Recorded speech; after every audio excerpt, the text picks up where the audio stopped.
Hi guys, my name is Emmy Lou and welcome to Diary of a Wannabe Pro.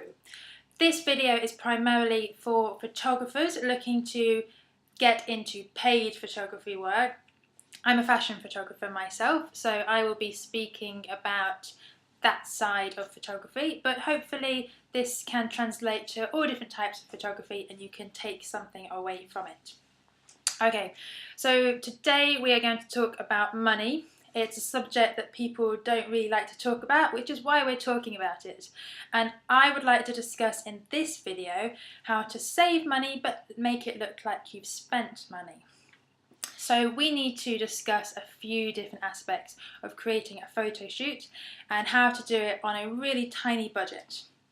So we'll talk about models, we will talk about your creative team, we'll talk about locations, and I'll see if there's anything else I can think of after that. So let's start with models. Now for me, wanting to get into fashion photography, I know that I have to use fashion models. Now I can't afford to pay for models, so you have to get a little bit creative about how you're getting hold of people. Now I'll give you some of my tips of how I've done it and hopefully that can inspire you to go and do your own thing with it. So I started out by volunteering to take part in a fashion week in the town that I used to live in. And I did that primarily so I could meet models. They weren't big top models, it wasn't London. They were girls that wanted to be models and maybe some of them had the potential. So I took my business card with me, always really useful to have, and I was just really nice to everybody. You know, niceness pays. So I met a few girls who I thought, oh, they really could be models. They weren't signed to an agency, but I took photos of them in the few months after the fashion week. And then I used those photos to approach modelling agencies. So let's talk about modelling agencies. They are really, really hard to get in touch with. They make it really difficult for you. And I imagine it's because so many people try to get in touch with them every day. So as a photographer, you can email them or you can phone them. They may well fob you off. It happens to me all the time. It happens to everybody all the time. I'm really happy because I've just managed to get my foot in the door with a particular agency that I've been a really big fan of for ages, and they just keep ignoring me over and over again. And then all of a sudden I sent them some new photos and it was totally the sort of photography that they like their models to be part of, and now I get to use their models all the time. So persistence pays. Now as we're talking about money for this video, it's important that I say that you do not have to pay for any of your models. This is because models in agencies and wannabe models from Fashion Week, for example, need photos in their portfolio to get further in their career. So basically, I am at the same stage that these models are at. I'll do my photography for free and I know that I'm worth being paid, but I need certain things in my portfolio. So I'll do it for free. And then models need certain things in their portfolio, therefore they will do it for free. So it works like that. So that's how you save money by getting models. Now, if you're at the stage where you don't feel it's quite right to go to a modelling agency, or maybe you don't want to do fashion photography, in which case you really don't need fashion models, then I would recommend you get yourself a business card and take it wherever you go. So I do this quite regularly, and sometimes it can be a little bit awkward and embarrassing, but normally it pays off.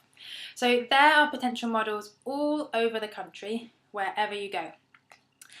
If you see somebody who you would really like to photograph, just go up to them, give them your card, tell them what you do, and hopefully they'll be really happy that somebody thinks they have the potential to model, and hopefully they'll say yes and be your model. So I still do that. My portfolio online at the moment has a mixture of models from agencies and then models who I think could be signed to an agency but aren't yet. So I've had a few models recently who weren't signed when I photographed them, but they are now. So it takes a while to find the right kind of person for your portfolio, but you will definitely get an eye for it quite quickly if you persist with it. So this is how you get your models for free. Now sometimes a model or an agency will ask that you pay their travel. If you're photographing quite close to them, it's not really an issue. Sometimes I do photo shoots in Devon. Went to Dorset for one recently, and there were just no models in that area, not for what I was looking for, so I had to pay their travel, but that's a small price to pay compared to a day rate that a model would normally charge.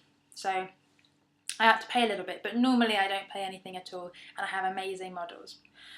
Right, let's move models out of the way and we will go on to creative teams. So for fashion photography, portraiture, boudoir, fine art photography, you may well need hair, makeup and styling. So it works in a really similar way to how we work and how models work. Everyone will work for free if it's something that they want in their portfolio. Now, a really great way of finding these creative teams are Model Mayhem. Loads of people diss Model Mayhem. I don't know why. There are some really incredible people on there. It takes a while to find the good people, but they are definitely there. So look Model Mayhem up. Twitter. Twitter is the most amazing place to find your creative teams. So I do this all the time. I'll put a tweet out there, hashtag the words that I'm looking for. So I'm looking for hashtag makeup artist and hashtag hairstylist in hashtag London. Now, tons of people see these because I've hashtagged the correct words and they get in touch with me, and then all of a sudden I've got my creative team really quickly. They will generally have a portfolio, so I know they're legitimate, and it's really simple, and everyone will work for free because they all want something in their portfolio.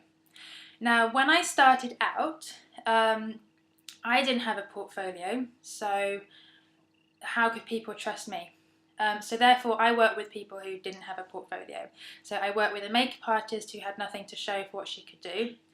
I worked with pretty friends who obviously didn't have a portfolio. So you start at the bottom and you gradually work up, and even when you're working with really incredible people, if you're at the same level as them, they're not going to want paying because you're not wanting paying and you're working for the same cause. Okay, so that's that sorted. I should just add that there are other websites. They are just the two main ones I use, Model Mayhem and Twitter. But there are lots of really great sites where you can find really, really talented people. Models, makeup artists, hairstylists and wardrobe stylists. They're all over the place. So have a really good look and see who you can find in your area. Wardrobe stylists are really hard to find. They're kind of like gold dust, that's how I see them. And if you find a good wardrobe stylist, do what you can to keep them. Now for them, it does cost a bit of money to do their shoots because they are having to traipse all around the city or get clothes delivered just to get the clothes that you need for your photo shoot. So you can't completely save money when you're doing these kinds of shoots. But a way to style shoots without a wardrobe stylist, if you can't find one at the beginning of your career, is by styling it yourself. And I did this for ages. And my way around doing it was charity shops and like eBay and things like that. So I didn't spend very much money at all. And in fact, the first time I worked with a girl from a modelling agency, which was last summer, I just said, can you bring any clothes that you like that are in your wardrobe? Don't care what it is, just bring it. So she bought loads of different things. I looked through and I helped her put the outfits together, and they're still some of my favourite pictures. And I just had a model and I had a nail artist because my hair and makeup person didn't turn up. So we did makeup for her, and we are so not trained to do hair and makeup. But I love the pictures, and I think I have a whole ton of likes on my Facebook for this particular shoot.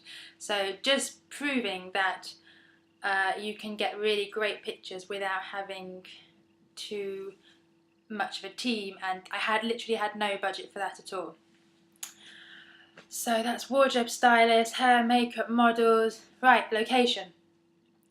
There's loads of ways actually to get a good location. My first ever test shoot, I decided to think really, really, really big. And I went to a really nice bar, and it has just a massive fish tank going all around the room. I thought, wow, that would be amazing to photograph in. So I just went to talk to them and I told them what I wanted to do, and they were surprisingly accommodating. They said they are really quiet on a Sunday afternoon, so if I could come in on a Sunday afternoon, they would keep an area free for me.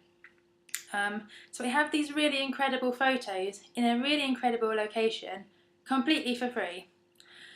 So you'll be surprised at the types of places that will let you photograph for free, just because they're nice. So be nice to them and hopefully they'll be nice back to you.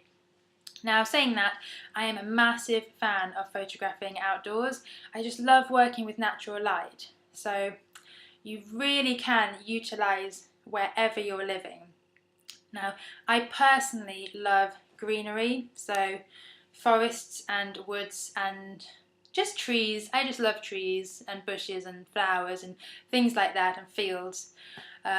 Horses in the background. I just love the whole countryside thing. So if you live kind of in the middle of nowhere, you have no excuses, because I would totally love to photograph where you live. I live in London at the moment, so I have a lack of trees and forests where I live. So alternatives are really funky buildings and walls. I love walls. It's the texture. It's such a dorky thing to say, I love walls, but they look really cool. You can do so much with a good wall. So just look for textures and look for colours, and there's literally so many places that you can photograph completely for free. Also, I shouldn't really be saying this, but I do go to places that I know I'm not allowed to photograph in, and then I get kicked out. But it's okay because I've got my photographs by then. I won't say where I've done this, but I do this quite a lot. And it doesn't really bother me that I get told off, because they can't take my memory card from me. And by that time it's done and I've got a really awesome picture. So sometimes I do kind of try and wing it that way as well. Shouldn't say that, but I do. I'm trying to think what else we can cover. For studios, there are ways around getting studios for free or for cheap. Some modelling agencies have studios, so if you get in with them, they will let you use them, possibly for free if they are nice to you and you are nice back. So that's definitely an option. But in most places, there will be people with like mini studios, so studios in their garage or home or something like that, and they might try to rent them out for really cheap, just so they've got a little bit more income for themselves. So I have always used studios like that, so like mini studios, because they cost more than half the price of a proper studio.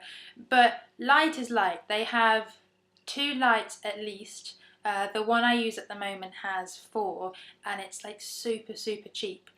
And then I get my team to pay towards it. So we pay like £15 each at the moment, and that's for the centre of London. So imagine how cheap you might be able to get it if you're not in London, because London's like crazy money. So that's studios. And I think that we have covered everything there. So you can get your models for free, even big top-notch modelling agency models. Remember to go scouting models as well. Get your business cards at the ready and have some form of portfolio that you can show them.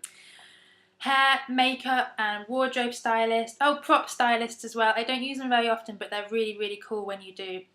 They just bring loads of cool props, and they are really nifty with saving money and creating awesome things for really cheap. So they are all online. Use Twitter, use Model Mayhem, Miracrat. I think I've pronounced that correctly. There are loads. There are so many. So have a good look around. Locations, just make the most of whatever you are around.